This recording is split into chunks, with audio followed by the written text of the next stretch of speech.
Hier. So, this works. Einstellung.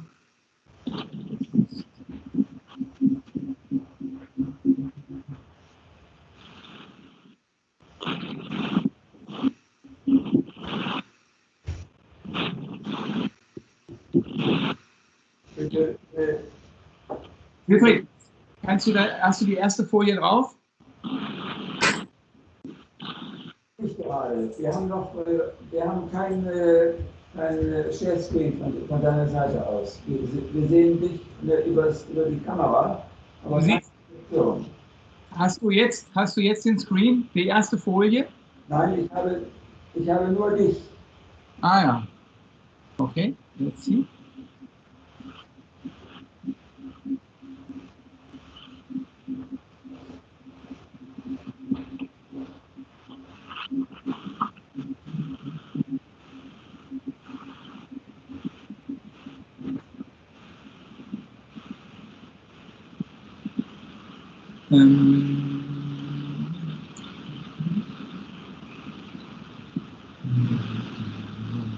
Aber ihr hört mich ganz gut, ja? Audio ist völlig okay, ja? Ja. Und bekommt ihr über einen anderen Rechner. Hier laufen zwei parallele Verbindungen. Ja. So, jetzt müsste es wieder sichtbar sein. Könnt ihr jetzt die Folie sehen? Die Folie sind nicht da, nein. Ich glaube, wir müssen neu starten. Warte.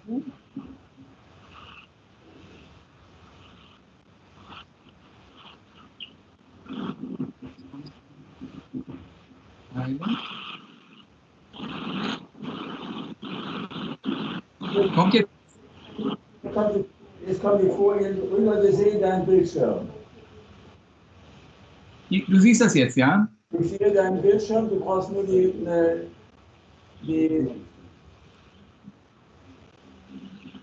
So, jetzt sieht ihr die volle Bildschirm. Und die gleiche Präsentation startet. Wir sehen deinen Bildschirm, ja. Curriculum Sportzahnmedizin, ja?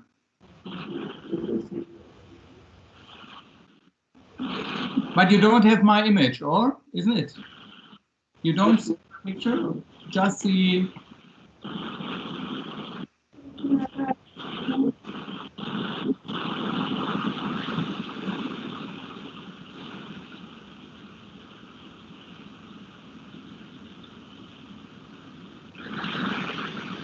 I wonder why I couldn't start the presentation.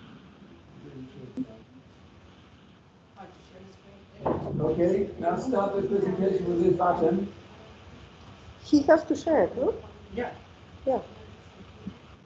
Okay. We see the first picture. Okay, and you hear?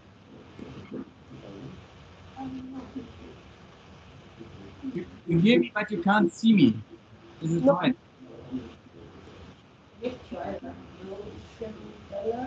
Here. I can't see myself. Or I can't see you. Yes. Yes. Could you start the presentation on your computer? Should I start? Yes, you may start. But you have to share your screen. Yeah, I share my screen. Yeah. Oh, okay. So now play. I should start.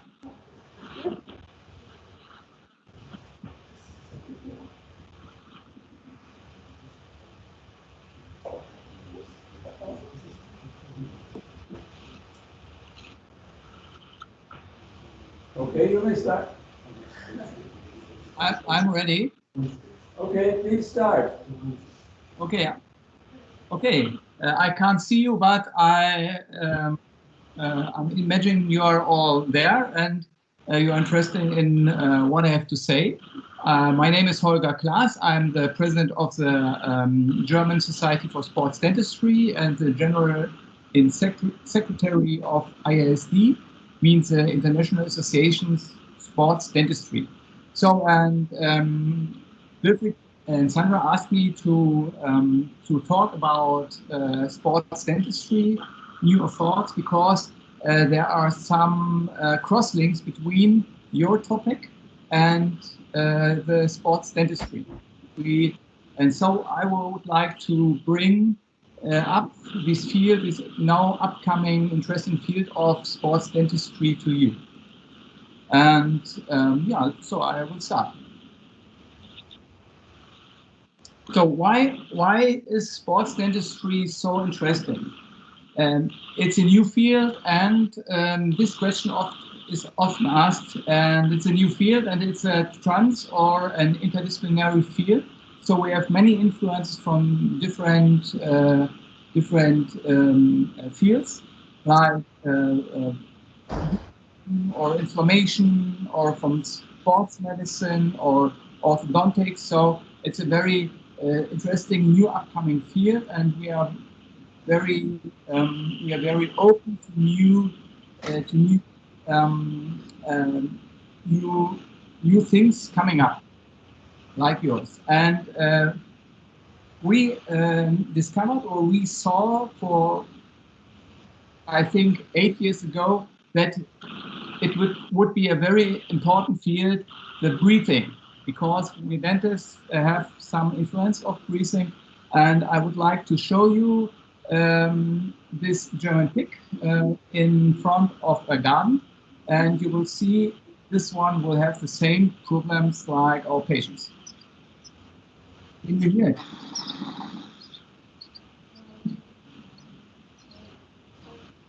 Sandra? You're starting your presentation? Yeah, I start. Can you see the picture? No. Yeah, it's not. If you started your slideshow, we are still in the first picture. Okay, I start. Let's see. Maybe you can see this. Yes, yes. Okay, I wonder why it doesn't work. Okay, let's see. We will make another, that one, and I show you this.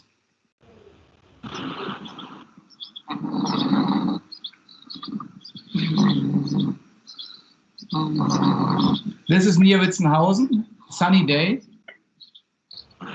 Can you hear the pig?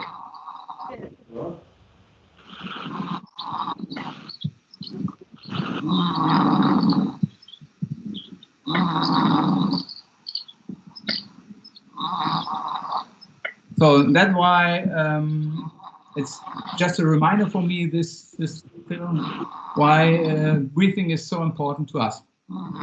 And let me show another video from TED, because it's a nice introduction of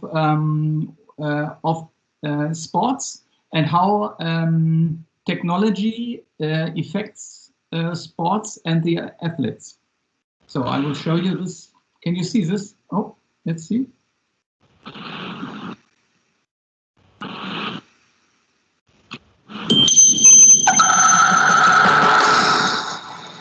Can you hear?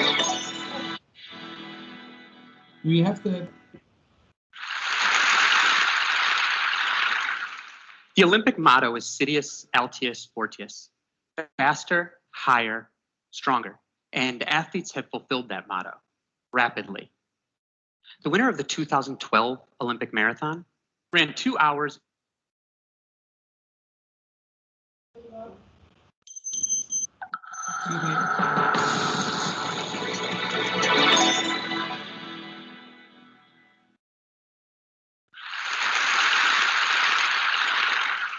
The Olympic motto is Citius, Altius, Fortius, faster, higher, stronger. And athletes have fulfilled that motto rapidly. The winner of the 2012 Olympic marathon ran 2 hours and 8 minutes. Had he been racing against the winner of the 1904 Olympic marathon, he would have won by nearly an hour and a half. Now, we all have this feeling that we're somehow just getting better as a human race, inexorably progressing. But it's not like we've evolved into a new species in a century. So what's going on here? I want to take a look at what's really behind this march of athletic progress. In 1936, Jesse Owens held the world record in the 100 meters.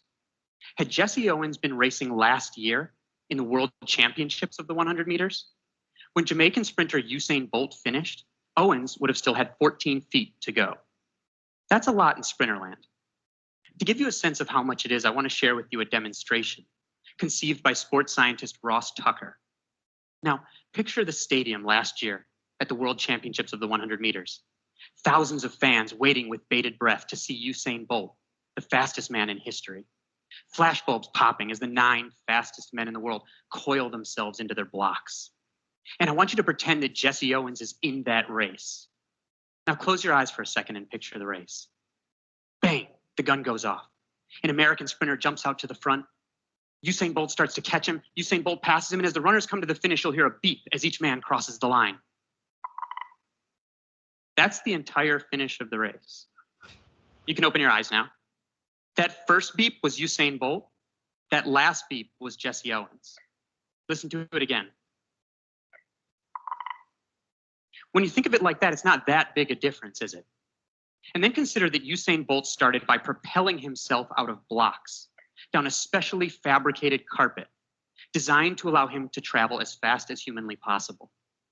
Jesse Owens, on the other hand, ran on cinders, the ash from burnt wood, and that soft surface stole far more energy from his legs as he ran. Rather than blocks, Jesse Owens had a gardening trowel that he had to use to dig holes in the cinders to start from.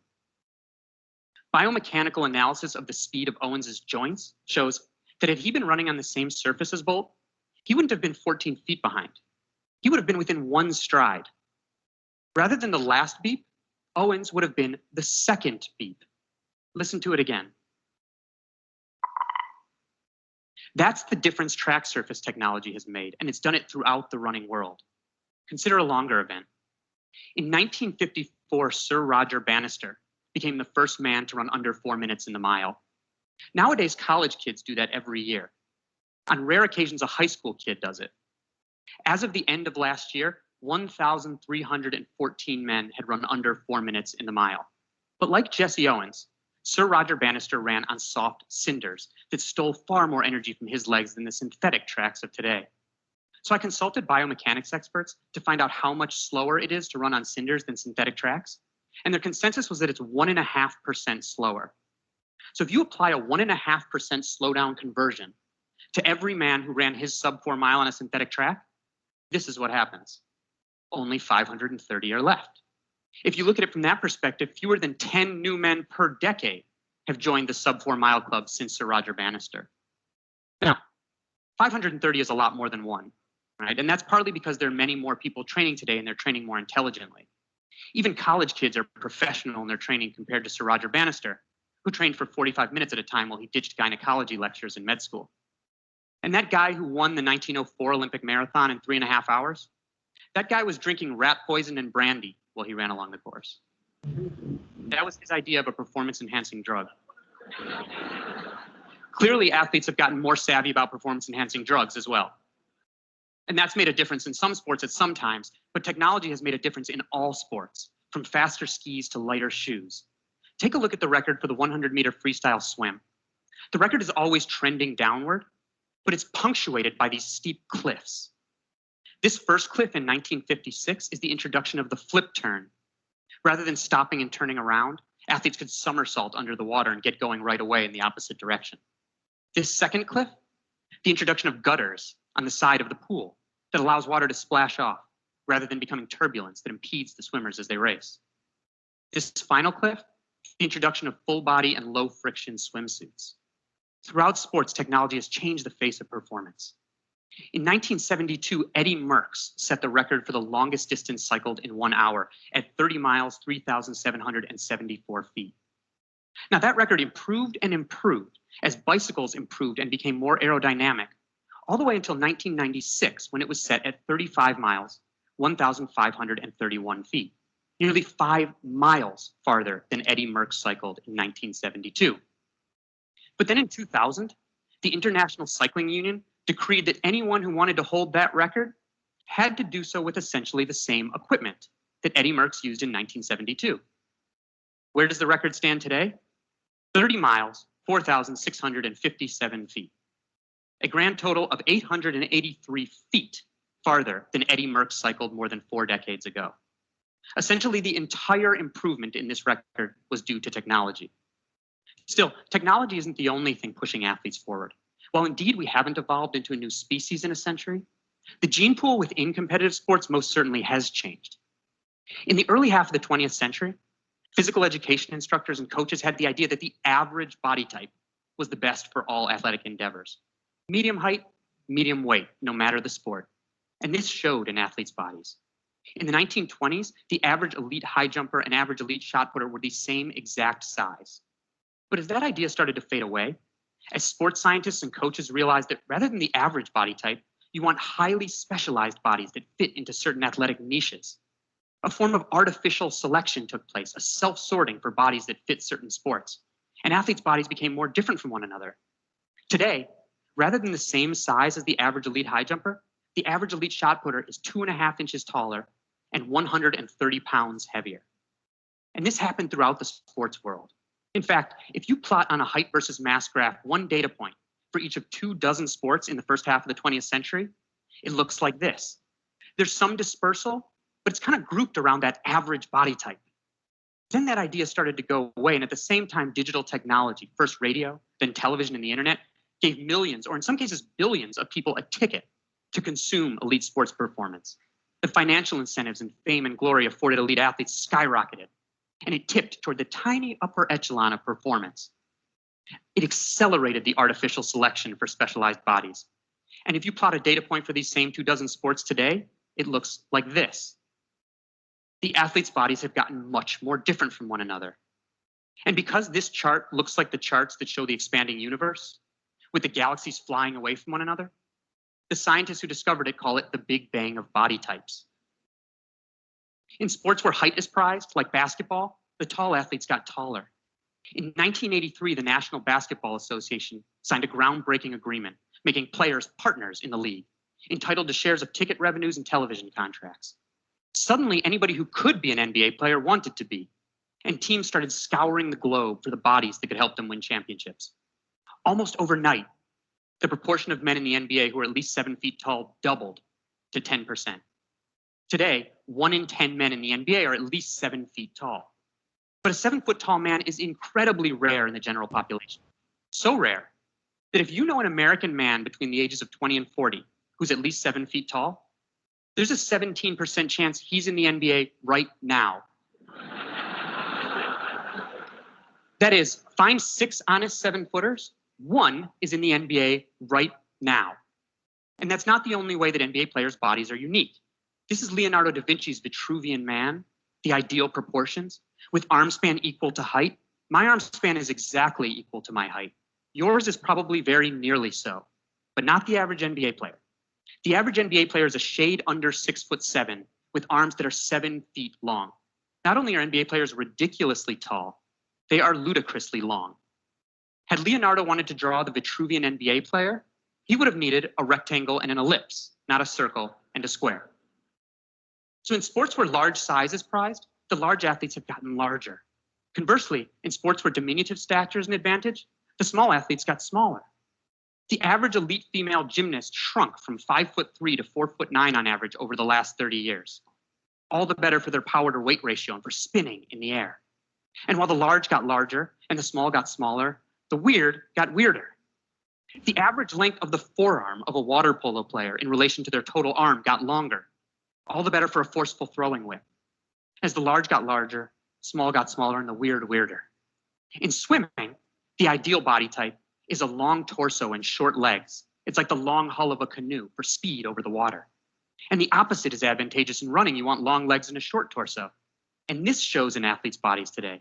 Here you see Michael Phelps, the greatest swimmer in history, standing next to Hicham El Guerrouj, the world record holder in the mile. These men are 7 inches different in height, but because of the body types advantaged in their sports, they wear the same length pants. 7 inches difference in height, these men have the same length legs. Now, in some cases, the search for bodies that could push athletic performance forward ended up introducing into the competitive world populations of people that weren't previously competing at all. like Kenyan distance runners.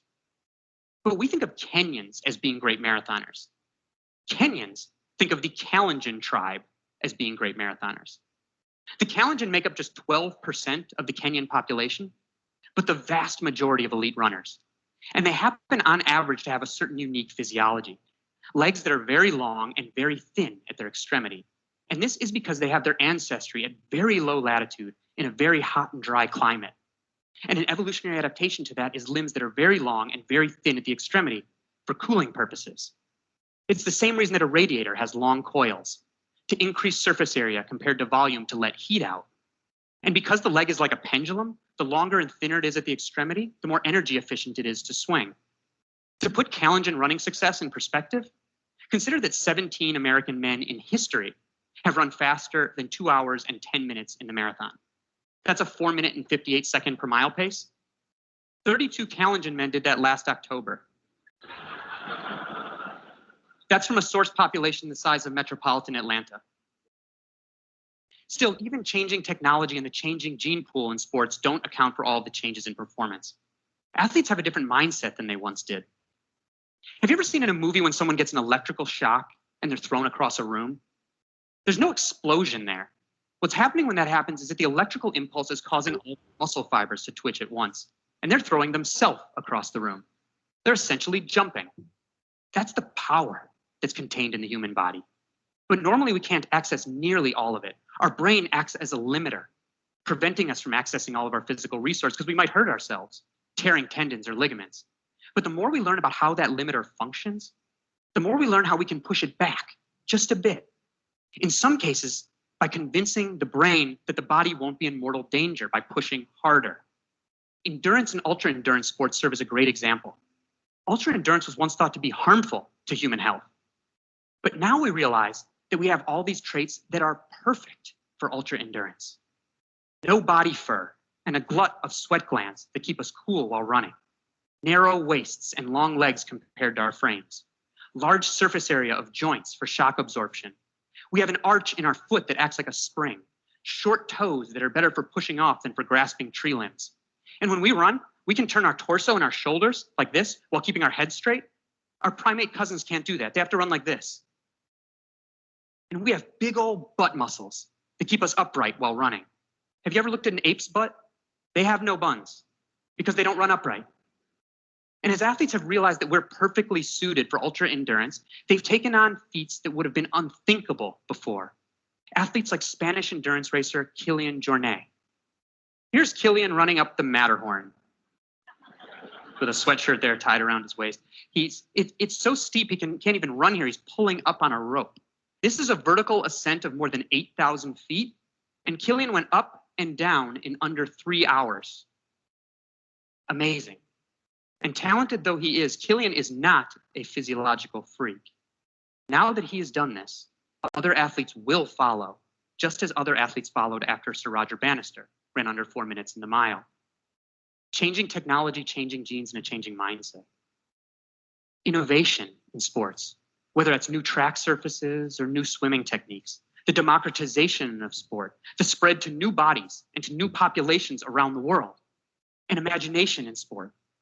An understanding of what the human body is truly capable of have conspired to make athletes stronger, faster, bolder, and better than ever. Thank you very much.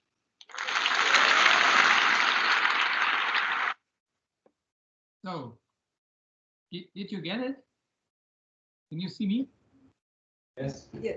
Yes. And you can see me? Yes. Yeah, okay. I think this was, you got the message and the video. And I found it very interesting because it shows the field we are in which we are working in. So technology training makes the athletes better, and so we have to do our part to increase maybe the training, the effectivity of training, in your topic of breathing. Maybe we got some adaptation of gene pool, so maybe we got athletes with big lungs for runners, long distance runners, and so on. So, and this video shows it's very nice nicely how the way is and the field we are working in. So just for giving you an introduction.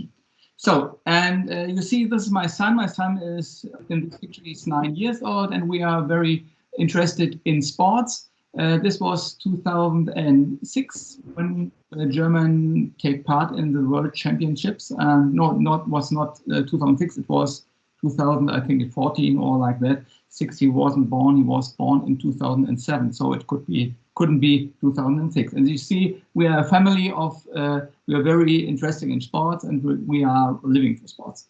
So if we come to sports dentistry, we have some associations worldwide.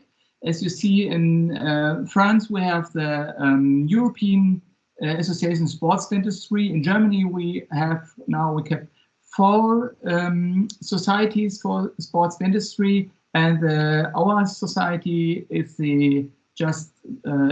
we are the first society. We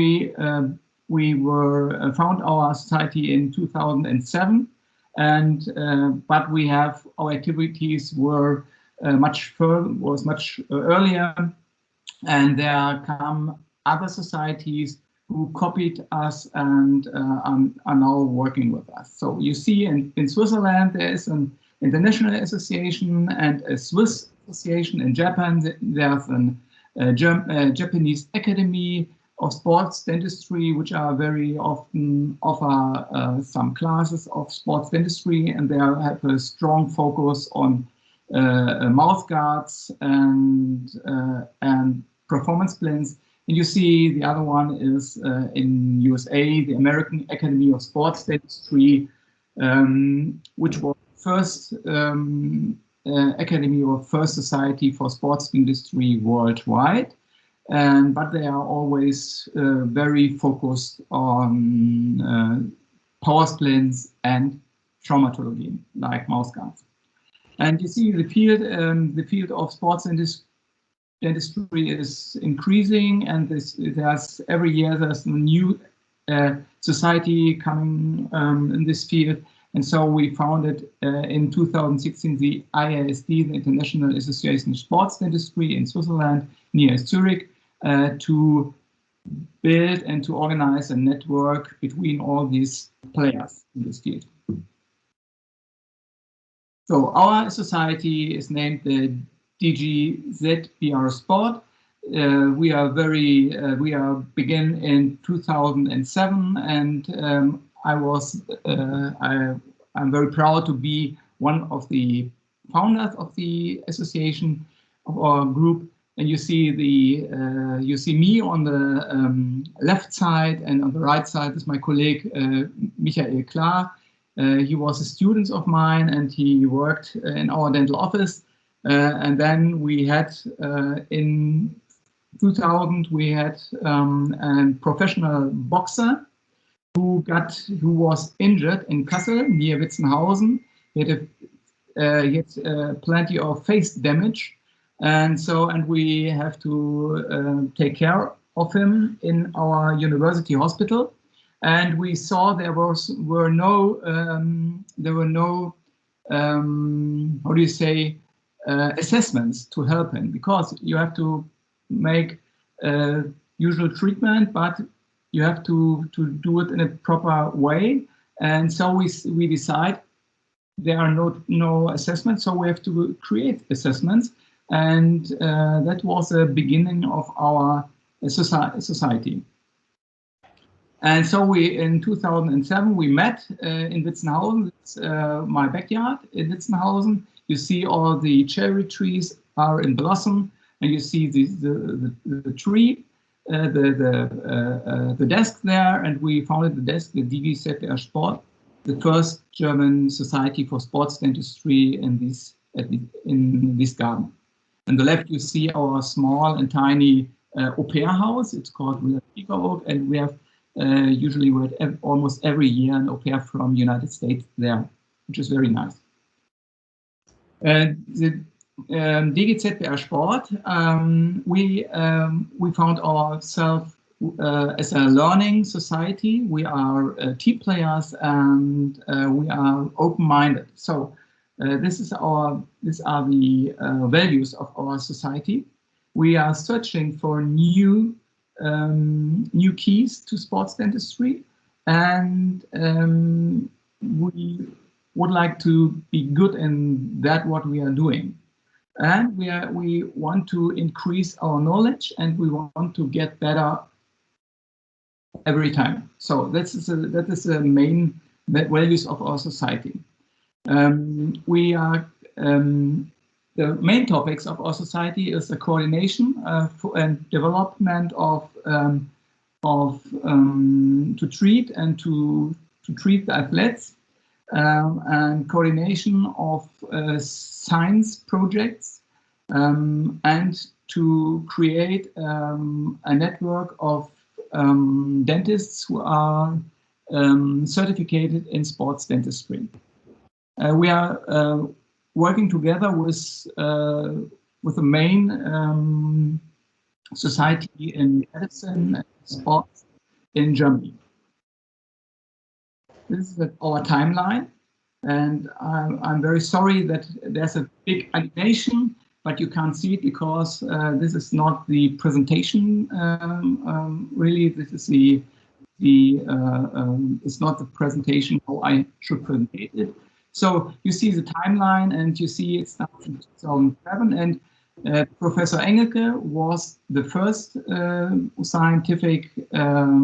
was the first one in the scientific board.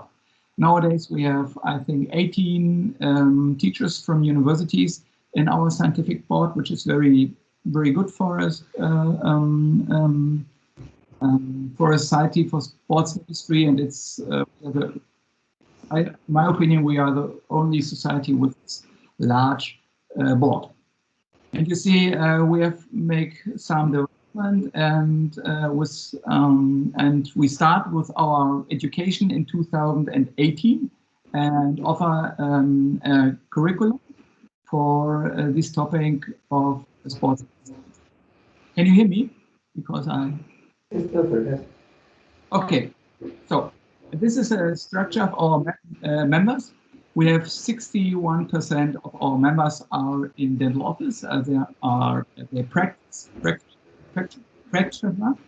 in the dental office, and you see we have almost 22% of our members are teachers from universities, and you see the other 15% were students.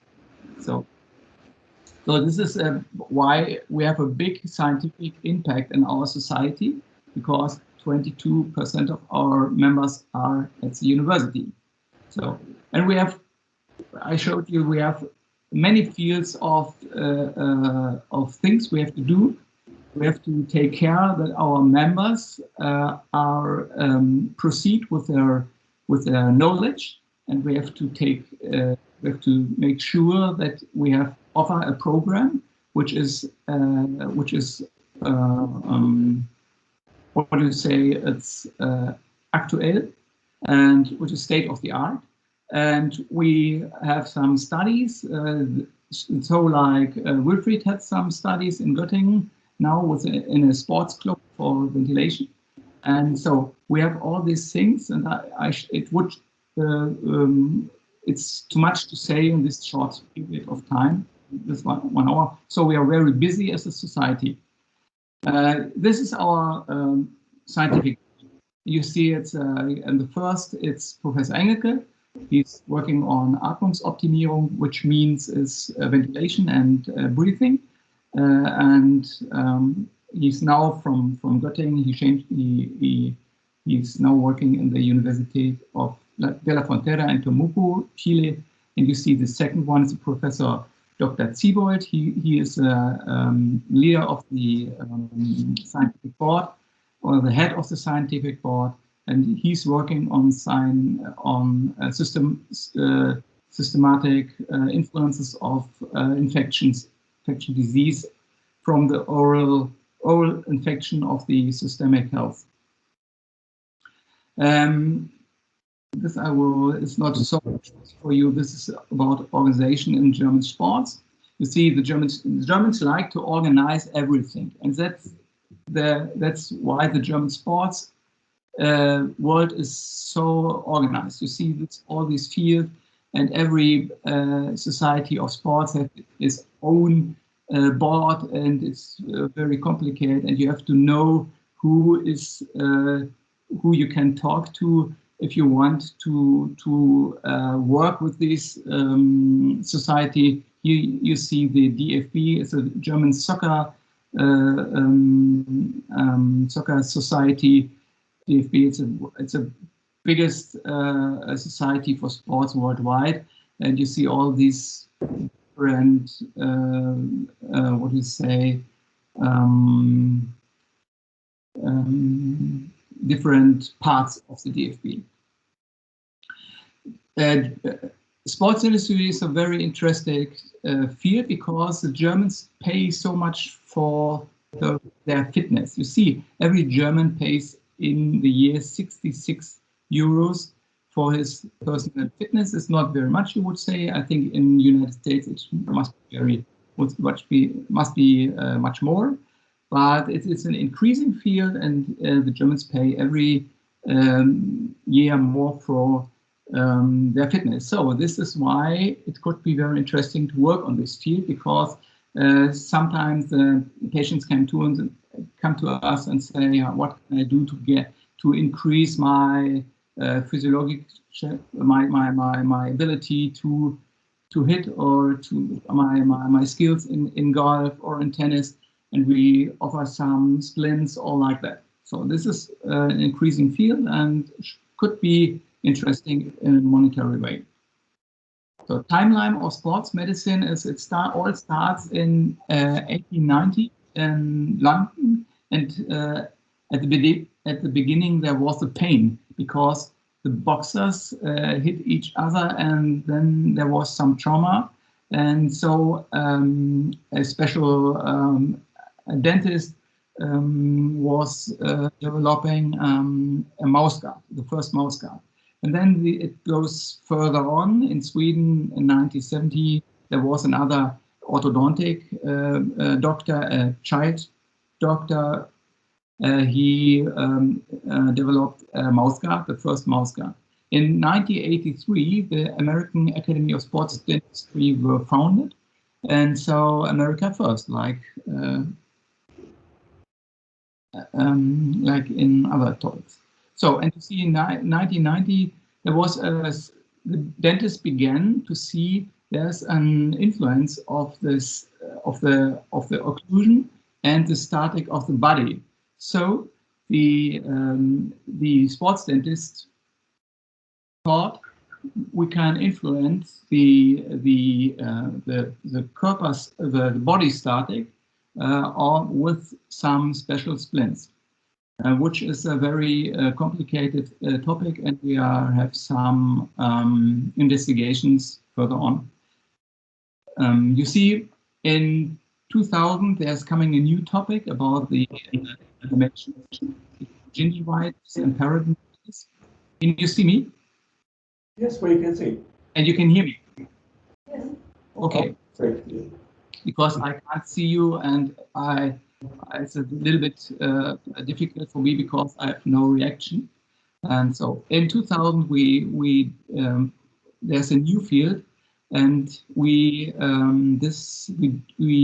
discovered there is the pathway between oral inflammation and systemic health. So when we found this, the sports industry was take a further look, or a closer look to this field, and so this is one now of our main fields in sports industry: oral inflammation and systemic health. In 2006, as I said, the Digisettler Sport was founded in our backyard, and 2016 there was the ISD and founded in Switzerland, and so on. So we have two main fields in sports dentistry. There are 7 main fields discovered 7 main fields. And this, the first, we think it's anti-inflammatory nutrition, so diet. We can influence the outcome of inflammations with a proper or with a diet. We have the field of oral infection, and we are developed a special anti-inflammatory periodontal concept for our athletes. So we have this red one. This is Atmungsoptimierung, means this is breathing. So this is your field. You are working on this weekend, and if I was described it on the screen, it's a new field, and it's very interesting because it offers a good chance for increase the performance of the athletes. Then there is a classic field of dental traumatology. There are anti-erosive concepts. You know, citron acids destroy the tooth or the teeth, and we have to do some concepts to avoid this and to make some prevention. It's going, there's a pathway to the nutrification or the diet. So we looking for this field. In our society, Professor Martin Zurich is working on this topic. And the last but not least is we have the Chronomandibular Function. It's another field. You see the body static and the occlusion may have influenced each other. So we take a closer look for it. And last but not least, there's communication and didactic in our field. So these are the 7 fields we discovered. So, for example, it is very clear that in the sports dentistry, because it's an interdisciplinary medical field, you always have different disciplines to solve the problems. You see, if you have a functional problem, you have in sports, you have, for example, the CM function. You have the sports orthodontics. You have the power diagnostic, the Leistungsdiagnostik from the sports scientists, and you have the medical sport orthopedy, which are working together to make a transdisciplinary field and work together and find a solution for the athletes. So this is it's very special in sports dentistry that you work in teams.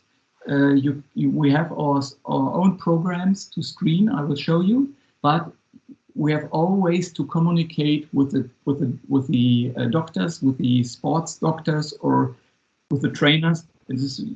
So communication and the transfer of information is very important. So we have many qualifications now in Germany in sports dentistry. I can show you. So we have, you see, this is we have. You can work as a sports dentist without any qualification, because just you are a dentist, and you can help the athletes being better. But the better is to get some qualification. And so we have the certified sports dentist. We have the dental coordinator in sports, and so on. So our society offers plenty of classes to get the knowledge of sports dentistry, which is becoming a widespread field. Now, because it's not just a tiny, small field, it's a big field, and we have so many different fields coming together. So that's why we talk sports dentistry is the dentistry 2.0. So it's a new dentistry. So this is, for example, now as a coordinator, the dental coordinator, he had to do so much things. He had to communicate with the organizing staff of the management of the club, with the sports societies. He had to make some. He had to teach the people around the club about oral health. He had to make some screening. He should make some investigations, and so it's a widespread field of his. He had to do something. It's very widespread. So, and there are some publications you should know, and there are almost 3 very famous publications, 2 coming from E. Needleman. He's at the UCL London, and he was looking for the health of athletes, and you see the outcome of this study. 75% of the athletes or in this study show cavities, so which is very much, we think. 85% of the athletes got some erosions of the teeth. You see periodontitis, it's 50%, and 18% of the athletes thought that their oral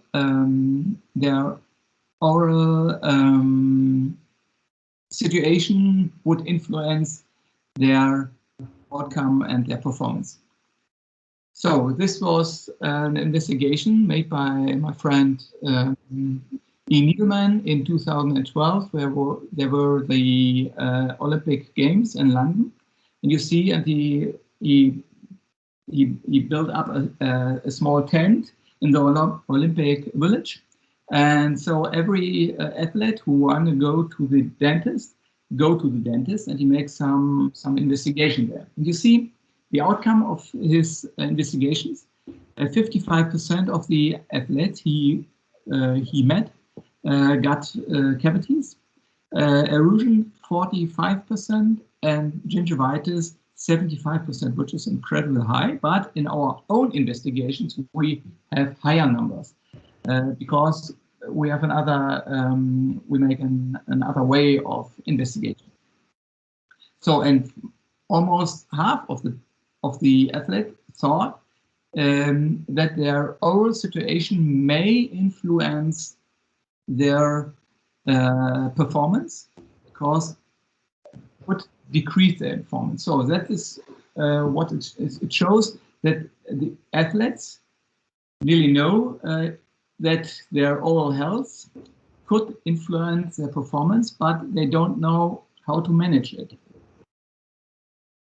And after this, Ian made another investigation in the Premier League in England, and you see the numbers are without the periodontitis, or gingivitis would be very high, but periodontitis, you know, it's most of the soccer players are young people, so the outcome of the periodontitis is not that high, but gingivitis would be by nearly 80–85%, depending on the testing.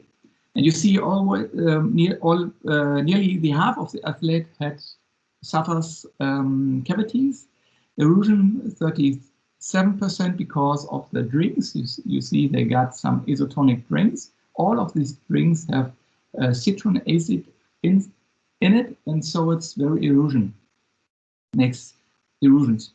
So, and you see, nearly 30% of the soccer player thought their oral status may decrease their performance. So that is very important, because it's opened us the door to help them to increase their performance. We have numbers in our own investigation. We have 92% of our athletes got gingivitis, And so we invented a special prevention care concept in this athlete, and we controlled 135 German soccer players from the Bundesliga, and we saw that we can help with the inflammation, and we saw if they change their hygienic. They are all hygienic, they can decrease the inflammation to 0 if they use small brushes for interdental space. And so that you all know, you have to clean your teeth in a proper way, but most of the soccer players don't know how to do it. And so we developed a special didactic way how they can learn to use these brushes and to make their own experience with these brushes. And so I will show you this special treatment. You can do this treatment with all your patients. It's working pretty well because the patients get control of their bleedings, and they learn to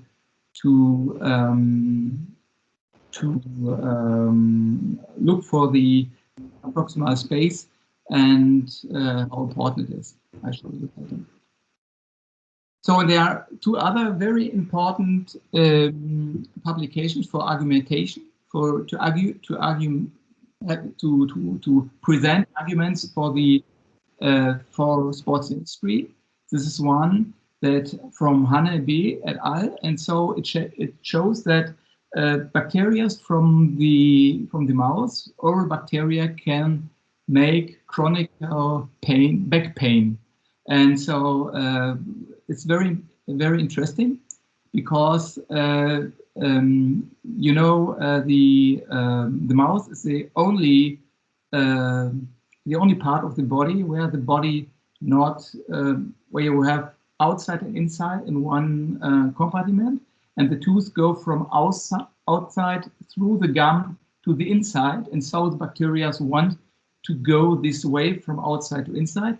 In the whole other body, you have not this pathway, because there is a separation of outside and inside, but not in the mouth. And so the bacteria wants to go through the tooth inside the body. So, and the bacteria, I can give you the name. It's a Propionibacterium acris. It's original bacteria of the skin.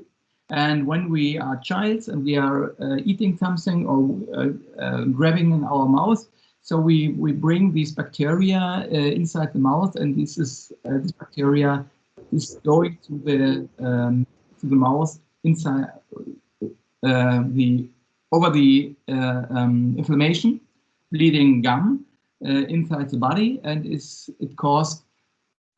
causing back pain very hard. And though the sports medicine said, okay, because it's a bacteria who causes all this back pain, we have to make some antibiotic treatment. But we have to ask as dentists, how often do you want to make this antibiotic treatment? Because the inflammation in the mouth is existing. So the only way we have to do is prevention. So we have to work on the inflammation inside the mouth, because this is pathway for bacteria inside the body. So this is one key rule of the sports dentistry to the sports medicine, that you have to make prevention, inflammatory prevention, to not to become this outcome of bacterial inflammation in the whole body. So there's another very interesting paper from Turco and Pusin. I don't know if you know this, because it's from JAMA. It's JAMA Open. It's one of the 5 top heart disease journals, and Pussin and Pirco could show that if you suffer oral inflammation as a child, you have 30 years ago in the future. So as an adult, you have a higher risk of cardiovascular problems. So, and this investigation was 30 years, 1,000 patients, 30 years, and they checked all 30 years, every year, the patients, and they could show that there is a strong relationship between oral inflammation and cardiovascular risk in the future. So this is another thing, because we tell our sports medicines, it is not just the scanned area here. This Pussin scans the carotids here, but it's all in the entire body. All the veins and all the arteries are suffering these problems. And as you know, more than 60% of our kindergarten children suffer gingivitis. Of course, we do not take care for these gingivitis in children, because we say it's only milk teeth, they will change, so it's not, it will disappear. But if you see in kindergarten, the young children, they suffer this gingivitis too, and as we all know, it changes, and it's a high risk of changing to a periodontitis in the adulthood. So this is a very important, in our opinion, very important papers, and these are so door openers in the professional sports for us. And if you want to go in this professional sports, you should know these two papers. We decide to make a special check-up for our athletes, because you know it's very, very difficult to get one team in your dental office. If I say Bayern Munich should come tomorrow in my dental office, it wouldn't work, because the time schedule is very, very tough, and so we have to go inside the sports. So we have to offer a program which doesn't disturb the schedule of the athletes. So we decided to make a two-stage investigation, or two-stage check-up in the athletes. And as you know, we have special seasons in sports. We have this pre-season, which is before this season. We have in-season, inside the season, and we have post or after season, which is after the season. And this is very important, because if you know, yesterday this soccer player was playing. He's from Bavaria, Munich, Bayern München, and you see in 1 year he has all these games, and he had 67 games in this 2020.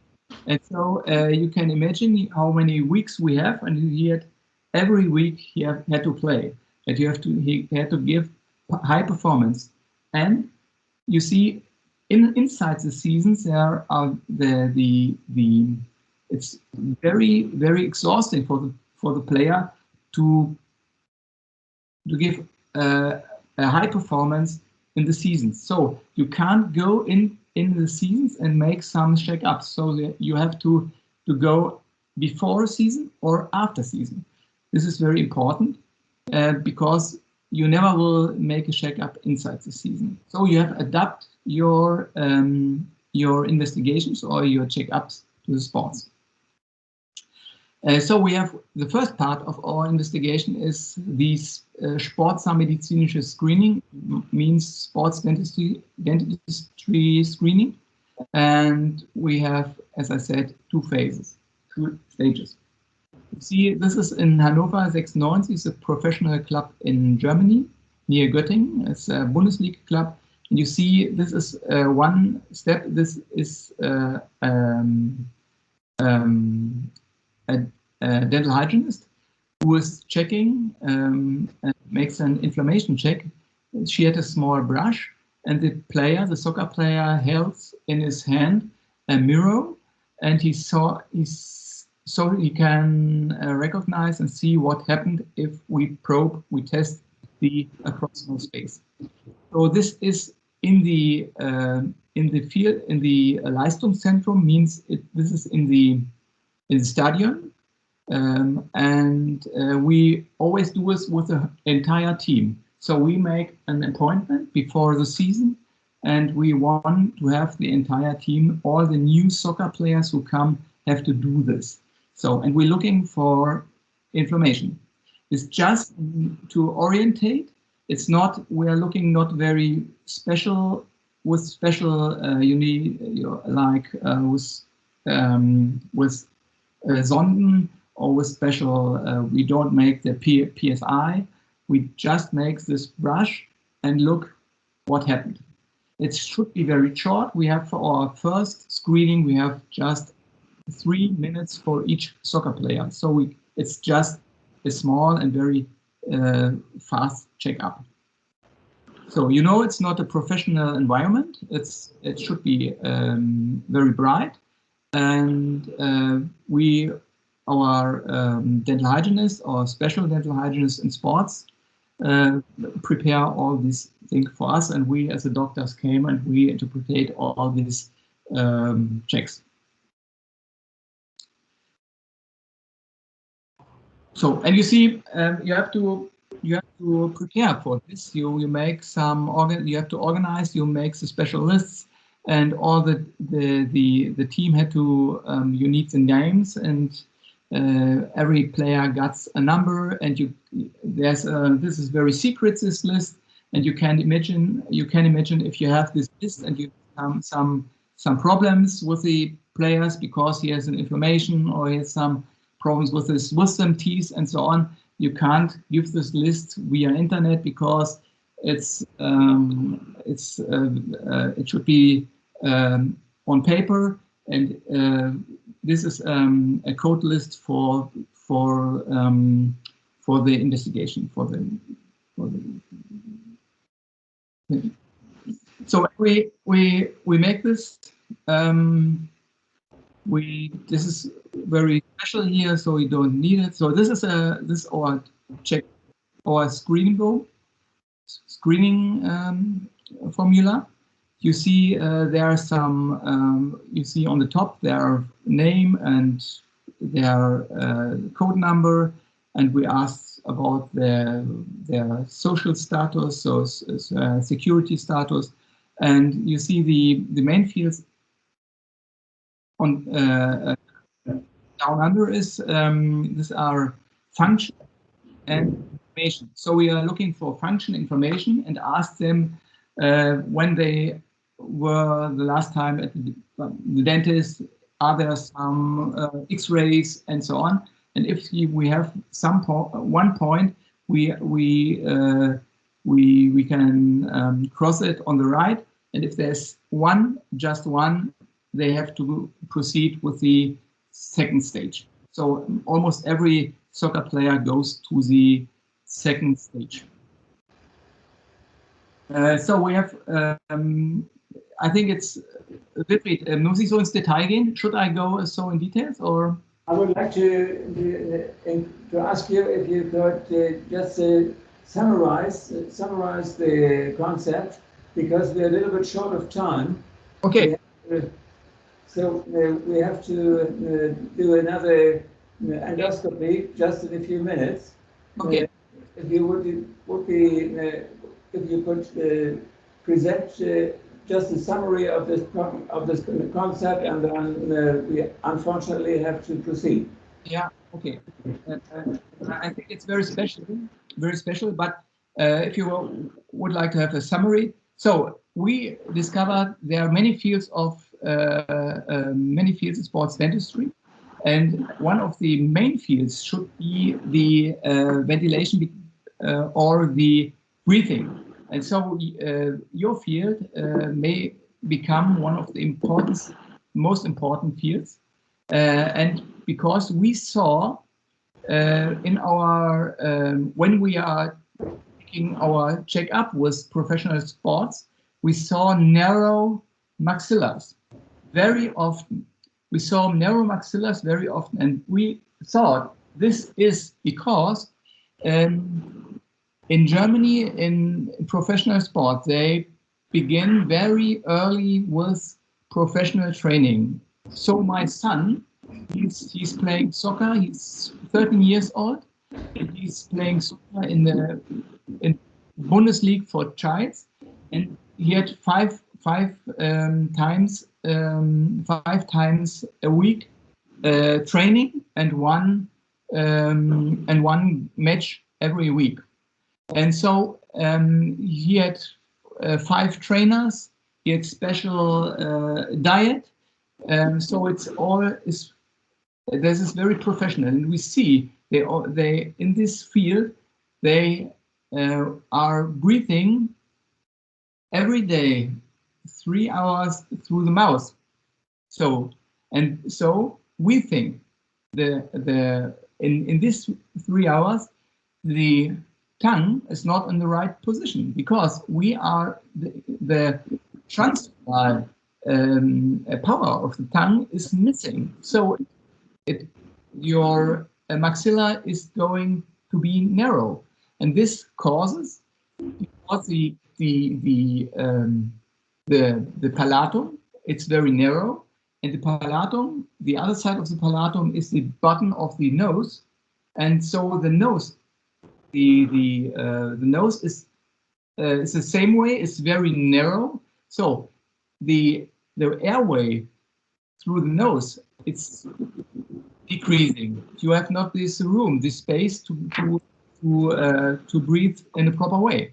So this is very important for us, that we should take care, not just for function of these problems, but we have occlusal function. We have to take care for breathing function, for proper breathing function. So we need, in sports dentistry, we need concepts how to train the young athletes to breathe in a proper way, that the maxilla is not collapsing. I think it's very important.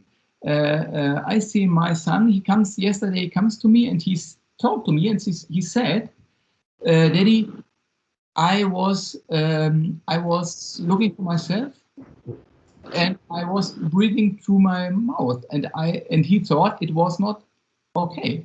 And I never talked to him about my presentation today, but he talked to me and he said he thinks it's not good. And I say, you are right, it's not good because of the growing of the skull, but it's always not good for the performance, because if you don't can breathe through the nose, I'm pretty sure your recovery after training is not that effective like your breathing through the nose. So I'm sorry, this is the main information I would like to offer you. You're thinking for sports dentistry and you're working in this field of breathing, you have to work with us to find concepts to prevent this malfunction of breathing. And I think the Upload Academy is on the right and proper way to. So, and that's what I have to say. So I will leave here in the office a vacuum activator for your son. Okay? Yeah. Okay. Yeah. And maybe homework. Yes, and I need the training program for breathing, Sandra. Yes. Because you know we have a special performance team in Göttingen 05.